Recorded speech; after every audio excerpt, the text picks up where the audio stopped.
నమస్తే BCN news కు స్వాగతం. నేను రస్తా. ముందుగా బులెటిన్లోని హెడ్లైన్స్ చూద్దాం. అంబేద్కర్ కోనసీమ జిల్లా కొత్తపేట మండలం గంటి గ్రామంలో జరిగిన ఒక కార్యక్రమంలో జాతీయ సేవా పురస్కార అవార్డు గోడ పత్రికను హైదరాబాద్ పోలీస్ డిపార్ట్మెంట్ ఉన్నతాధికారి ఎల్లమంచిలి వెంకటరమణ కవి మరియు వారి సతీమణి సంధ్యారాణి ఆవిష్కరించారు.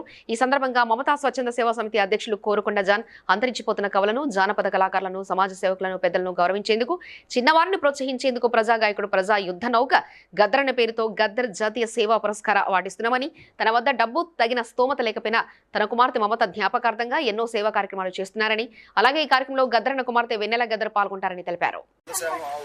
సేవా సమితి తరఫున మన జాన్ గారు సంకల్పించినటువంటి కార్యక్రమం చాలా పెద్ద ఎత్తున ఎక్కడో గన్నవరానికి మారుమూల కాలమైనటువంటి కోనసీమ మంది పి గన్నవరం అంబటివారి పాలెం నుంచి ఆయన బిలాంగ్స్ చేస్తూ కూడా తెలుగు సాహిత్యం కోసం, కళల కోసం అంతరించిపోతున్న ఈ రోజుల్లో ఆ సాహిత్యాన్ని, కళల్ని పైకి తీసుకురావాలని, వాళ్ళందరూ ప్రోత్సహించాలని ఆయన ఎంతో పట్టుదలతోటి ఇంతమంది కవుల్ని, ఇంతమంది కళాకారుల్ని పోగు చేసి ఈ కార్యక్రమాన్ని కొనసాగించాలనుకోవడం చాలా గొప్ప విషయం. గద్దర్ గారు వారు ఇప్పుడు మన మధ్యలో లేరు, కానీ వారి జ్ఞాపకాలు, వారు చేసినటువంటి కృషి, సంకల్పం చాలా మనతో ఉంది.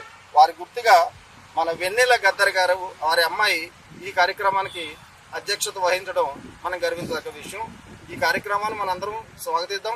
అందరూ తప్పకుండా ఈ కార్యక్రమాన్ని జయప్రదం చేద్దాం. ఉపాధ్యాయుల్ని, సమాజంలో సేవ చేయించిన వారి అందరినీ కూడా మేము గౌరవించి సత్కరించాలి అనే ఉద్దేశంతో, అలాగే స్వచ్ఛందంగా సేవ చేస్తున్న సత్కరించడం జరుగుతుంది.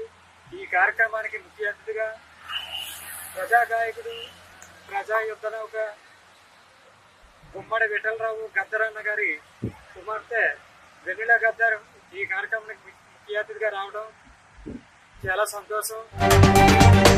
ఇవి ఇప్పటివరకున్న అప్డేట్స్. మరో బులెటిన్లో మళ్ళీ కలుసుకుందాం. చూస్తూనే ఉండండి బీసీఎన్ న్యూస్.